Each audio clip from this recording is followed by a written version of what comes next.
Ram. So today we'll be starting with the answer to the question yesterday. Somebody has asked, what is the technique followed in splitting the shloka into individual words? Are the individual words of the shloka different chandas? How do we know if the shloka is in Anushtup or etc. chandas? Can we do so by counting the individual distinct sounds in the shloka? So the sutras do not have chandas. Only shlokas or verses have chandas. So words in the Yoga Sutras especially are just split based on sandhis and samasas. Words in samastapadas are also being split here so that we can easily memorize them and understand. When we understand the meanings in like other classes, when we already have learned it through the split samastapada, then we'll easily be able to get the meaning out of it. Okay, so we'll start the class. Gurureva gatir gurumeva bhaje gurunaiva sahasmi namo gurave na guruh paramam shishurasmi guroho matirasti gurau mama pahi guru Yogena chittasya padena vacham malam sharirasya cha vaidyakena yopakarottam pravaram muninam patanjalim pranjaliranatosmi. So we completed up to 24th sutra last class, 23rd sutra. Today we will be continuing from 24th. Okay. Tasya hetuhu avidya. So remember to say avidya long.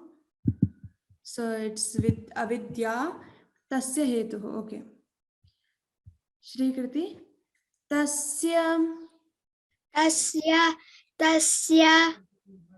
hetuhu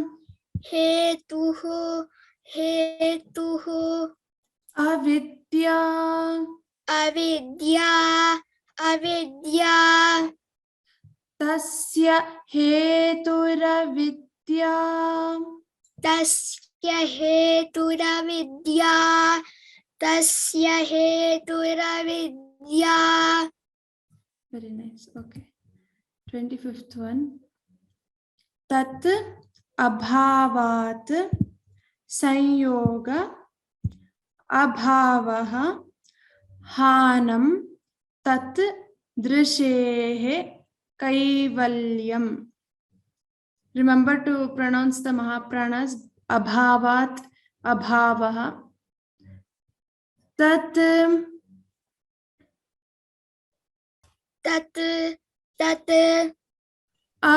abhavat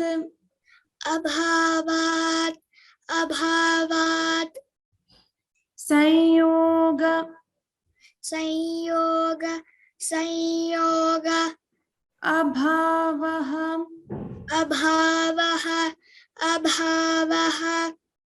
hanam tat drishehe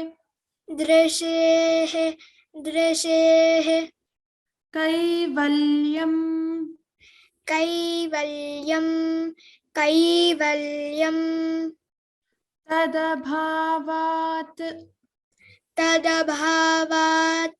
tadabhavat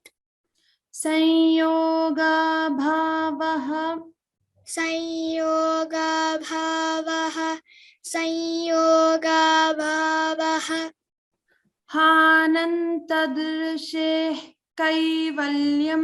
Sorry here. Tat and drishehe. So we have to stress when ta and the when these words become sandhi, we have to pronounce the ta as the, and it's a double the. So we have to stress here. It's not a tadrishe, it's tadrishehe. Okay. Hanantadrishe कैवल्यम् हानं तदृशेः कैवल्यम् हानं तदृशेः कैवल्यम् Okay, good. We'll do the whole sutram. तदभावात् संयोगाभावो हानन्तदृशेः कैवल्यम् तदभावात् संयोगाभावो हानं तदृशेः कैवल्यम् तदभावात् संयोगाभावो हानं तदृशेः कैवल्यम्. Okay. विभा भगिनी.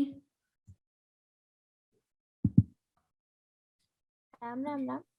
Ram Ram Ram. Viveka khyatihi. So focus on the kha mahaprana. Aviplava. So here we have to stress on the pa. When we say aviplava, hana upayah. Viveka.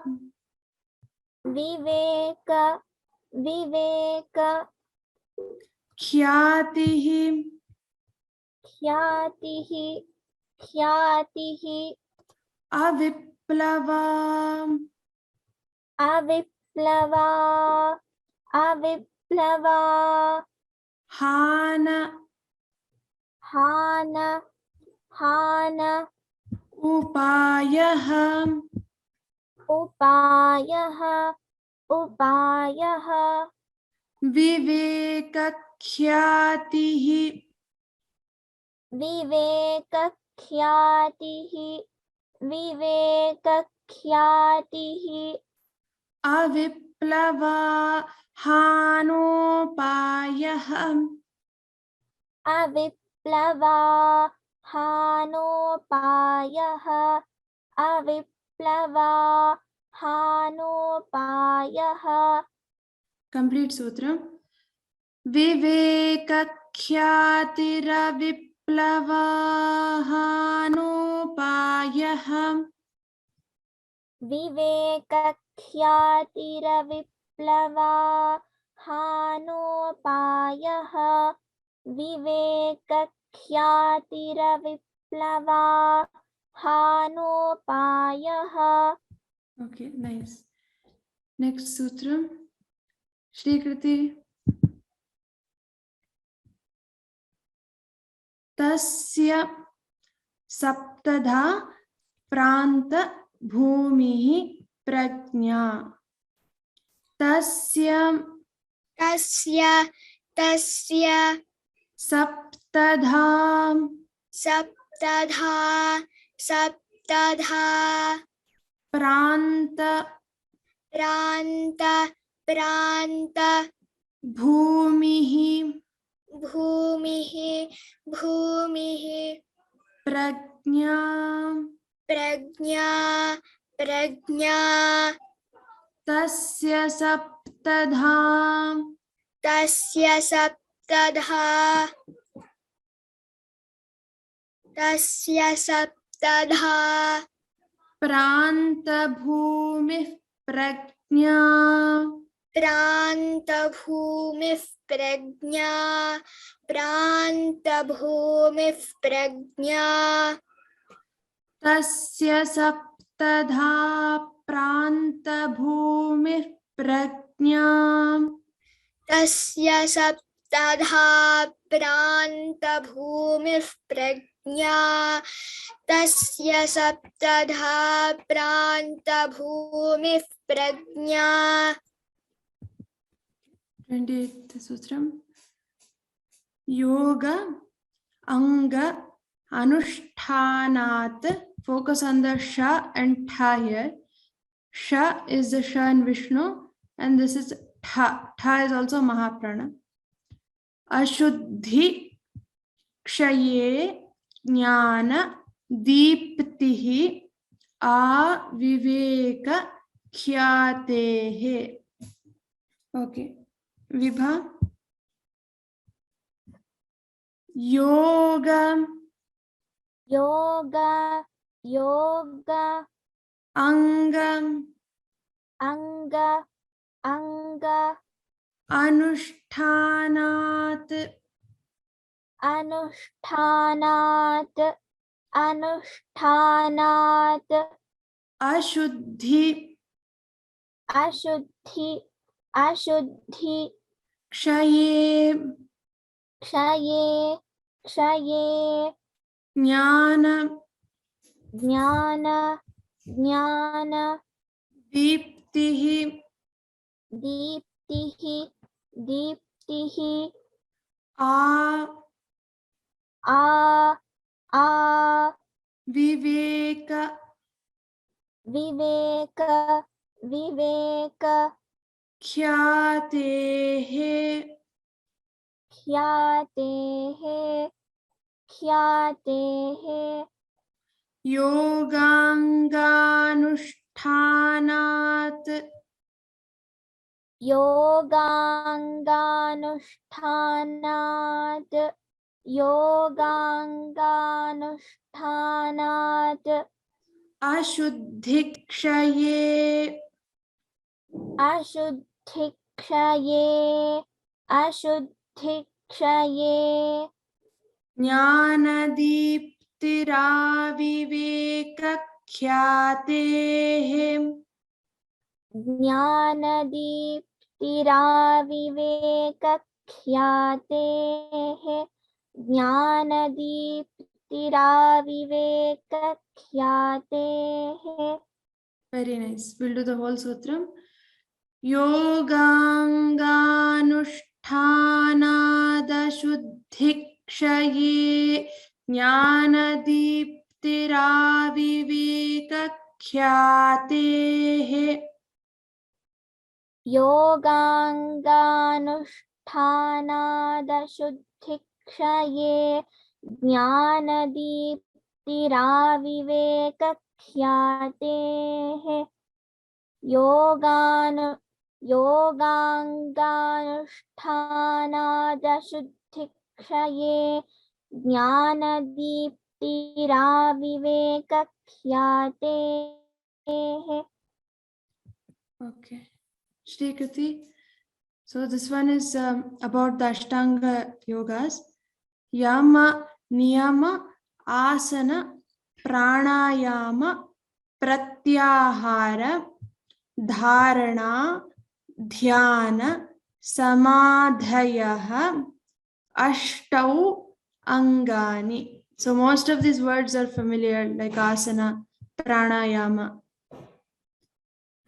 Yama, Yama, Yama, Niyama, Niyama, Niyama, Asana, Asana, Asana, Pranayama, Pranayama, Pranayama, Pratyahara, Pratyahara, Pratyahara, Dharana, Dharana, Dharana, Dhyana, Dhyana, Dhyana, Samadhayaha, Samadhayaha, Samadhayaha, Ashtau, Ashtau, Ashtau, Angani, Angani,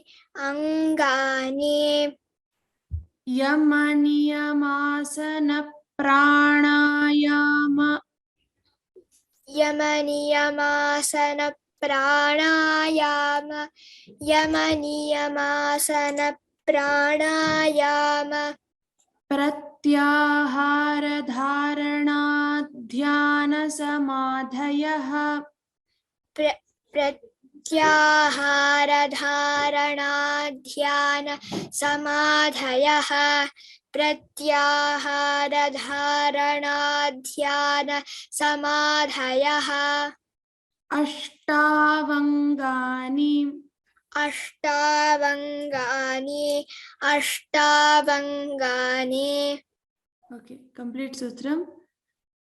Yamaniyamasana, प्राणायाम प्रत्याहार धारणा ध्यान समाधयोष्टावङ्गानि यम नियमासन प्राणायाम प्रत्याहार धारणा ध्यान समाधयोष्टावङ्गानि यम नियमासन प्राणायाम प्रत्याहार धारणा ध्यान समाधयोष्टावङ्गानि.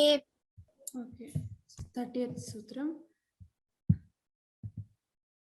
So this is ahimsa, satya, asteya, brahmacharya, aparigraha, yamaha.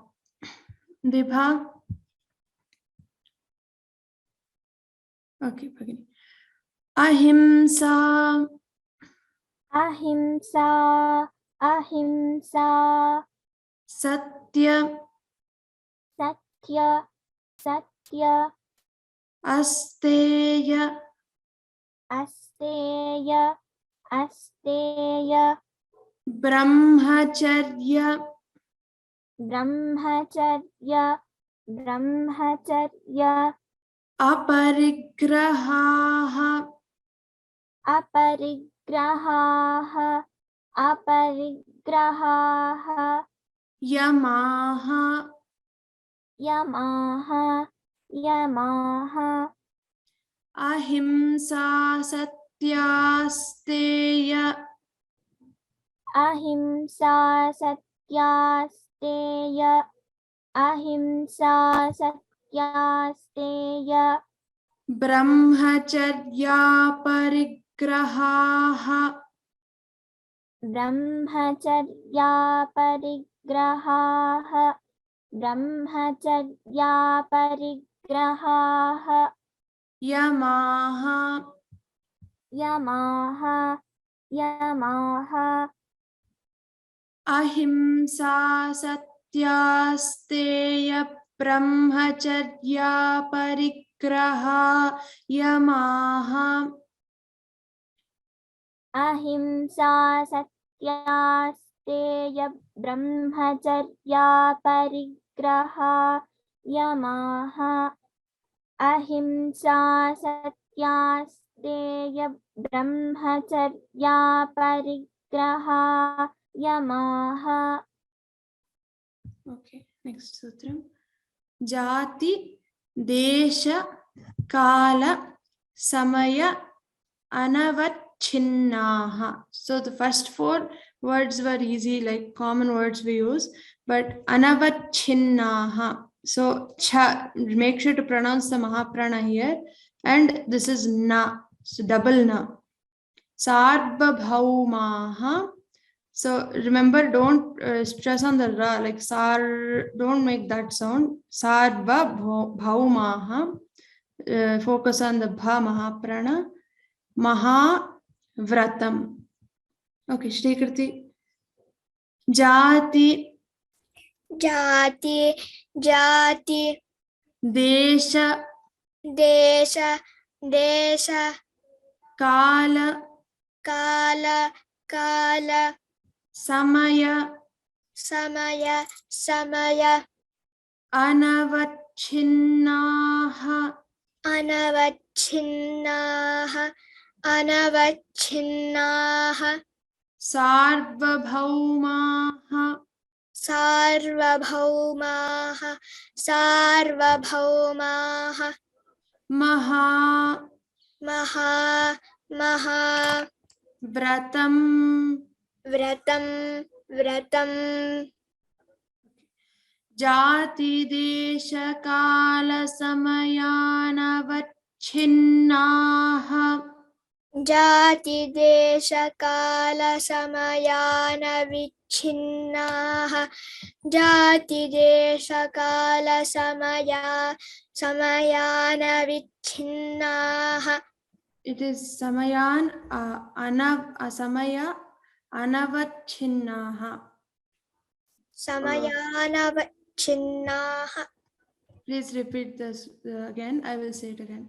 जाति देश काल समयानवच्छिन्नाः जाति देश काल समयानविच्छिन्नाः समयानवच्छिन्नाः यान समयानवच्छिन्नाः क्षम्यतां समयानवच्छिन्नाः सार्वभौमा महाव्रतम् सार्वभौमा महाव्रतम् सार्वभौमा महाव्रतम् जाति देश काल समयानवच्छिन्ना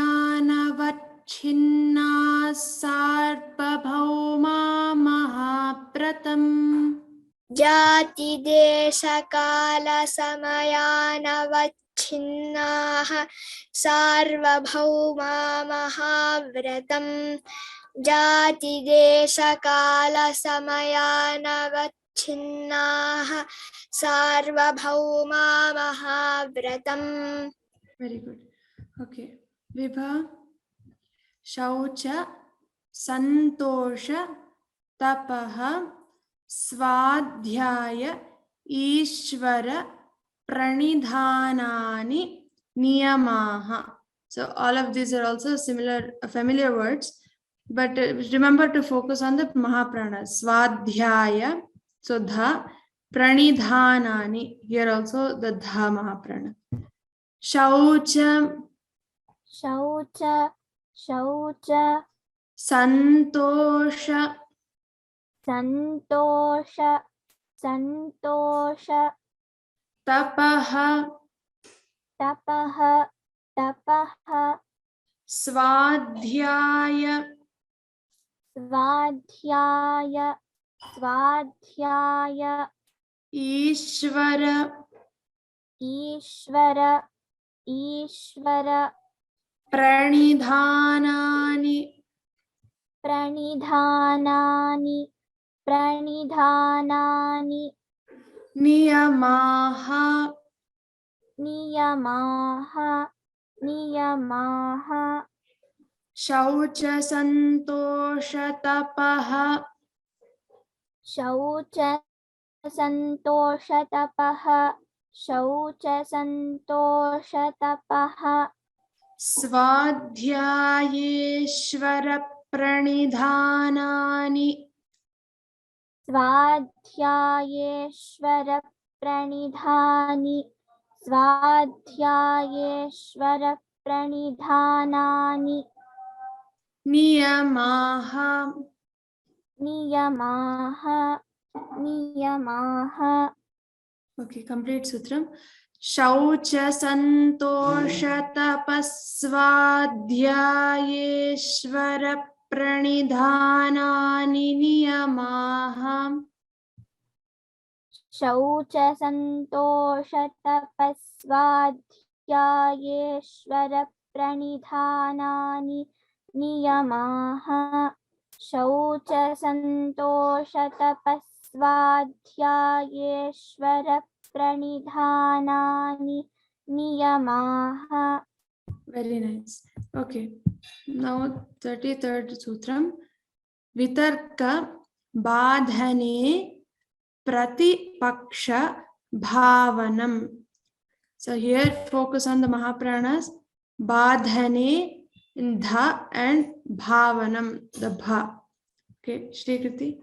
Vitarka वितर्क वितर्क badhane बाधने बाधने pratipaksha प्रतिपक्ष प्रतिपक्ष bhavanam भावनं भावनं vitarka badhane pratipaksha bhavanam वितर्कबाधने प्रतिपक्षभावं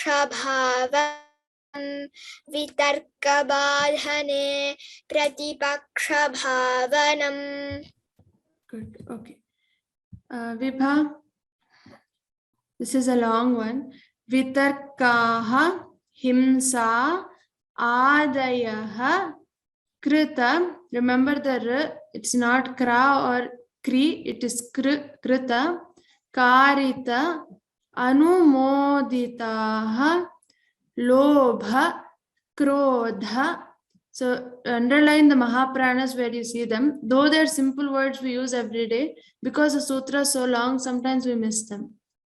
So Mahapranas should be underlined here. Lobha, Krodha, Moha, Purvakaha, Mridu, Madhya.